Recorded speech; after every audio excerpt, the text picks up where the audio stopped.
qui sont occupés au niveau de certaines frontières. Ça nécessite beaucoup de travail, beaucoup de stratégie.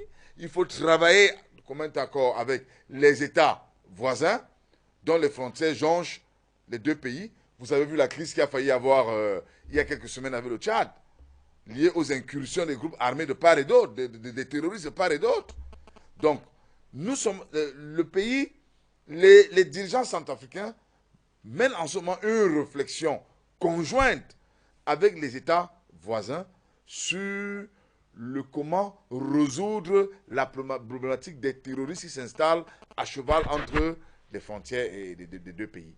Et donc, vous voyez, c'est ça qui constitue les 15% restants. Mais c'est une gifle. C'est une gifle terrible. C'est-à-dire quoi? C'est-à-dire que si cela se fait, si la RCA et les forces alliées sortent vainqueurs de ce schéma, les Nations Unies perdent la face un peu partout où ils sont. Parce que ces autres pays vont essayer d'implémenter le schéma centrafricain. Au Congo, ils sont depuis 25 ans. 23, 25 ans. Je pense qu'aujourd'hui, il faut que l'on fasse le procès des Nations Unies. Ah, ça veut donc dire, vous êtes en train de nous dire clairement que ce qu'on appelle exaction dans ce rapport, violation des droits humains, ça n'en est pas. Mais je vais vous poser une question. Est-ce que M. Mankeur peut nous expliquer pourquoi les membres du contingent de la MINUSCA se sont retrouvés à donner des munitions et des grenades aux milices musulmanes? C'est documenté. C'est documenté. C'est documenté. Je vous dis que c'est documenté.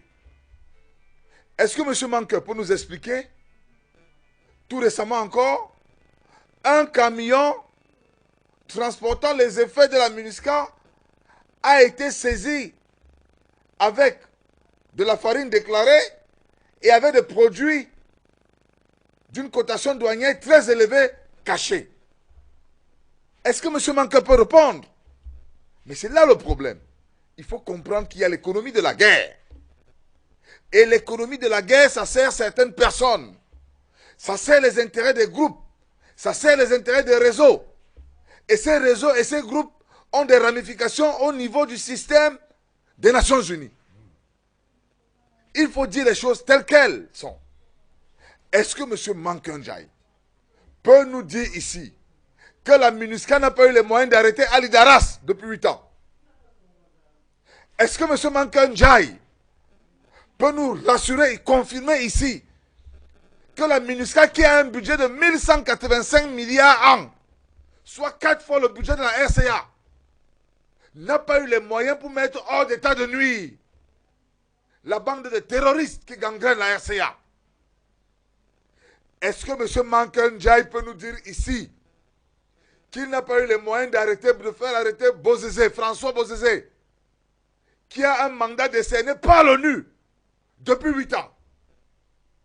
Voilà les questions qui se posent à la gestion et à la gouvernance de la MINUSCA par M. Ndiaye. Nous lui posons ces questions. Nous reconnaissons tout le bien qu'il a fait pour la RCA. Nous reconnaissons la bataille qu'il a menée aux côtés pour préserver les institutions. Mais le peuple centrafricain estime que ce que M. Ndiaye a fait n'est pas assez suffisant pour garantir une stabilité. Le peuple centrafricain pense que M. Ndiaye a les moyens d'aller plus loin, de faire beaucoup mieux pour que le pays retrouve la sérénité et la paix, afin que cette mission de maintien de la paix soit effective. Et donc, nous constatons simplement, nous les observateurs, nous constatons simplement que nous assistons ici à une bataille d'intérêts. Une bataille d'intérêts. Est-ce que M. Ndiaye peut nous dire pourquoi, sur les deux forces alliées de la RCA, on ne parle que de la Russie, on ne parle jamais du Rwanda? Ça, c'est une question importante. Pourquoi, quand on parle des alliés en Centrafrique, on ne parle que de la Russie, on ne parle jamais du Rwanda? Suivez mon regard. Alors, qu'est-ce que vous voulez dire exactement à ce niveau? Je veux simplement dire que ne vous contentez pas de regarder le doigt. Regardez la direction du soleil. Regardez la direction du soleil. Nous sommes déçus. Nous, on attendait de M. Ndiaye, le manqueur, nous attendions qu'il présente un projet de résolution définitive de la crise centrafricaine par un mécanisme de coaction. Si on s'en tient au rapport des Nations Unies, rédigé par M. Ndiaye, par manqueur, la RCA ne devait pas reconstruire son armée. En fait, c'est de ce dont il est question. Enfin, c'est la déduction que vous faites. Mais oui, la reconstruction de l'armée centrafricaine pose un problème devant la MINUSCA. Si on s'en tient à ce rapport, puisque ce rapport va loin, au point de fustiger les vaillants soldats centrafricains qui dorment dans les brousses pour traquer les terroristes afin d'apporter la sérénité aux populations. Ce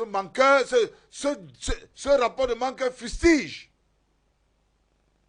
ces braves jeunes centrafricains. Simplement parce qu'ils sont encadrés par des instructeurs russes. Ça pose un problème très sérieux. Ça nous amène à la question de savoir où veut amener la MINUSCA. Où est-ce que la MINUSCA veut amener la RCA? C'est la question qui est aujourd'hui posée. Dans les rues de Bangui, lorsque ce sujet est évoqué, tout le monde se demande, mais en fait, la MINUSCA nous amène où? Les populations pensaient que les Alliés avaient balisé une voie pour permettre à la MINUSCA d'accélérer son travail. Mais nous nous rendons compte que la MINUSCA, M. Manqueur Ndiaye, dans son rapport, s'attaque aux forces alliées d'un État souverain, prétextant que ces derniers sont des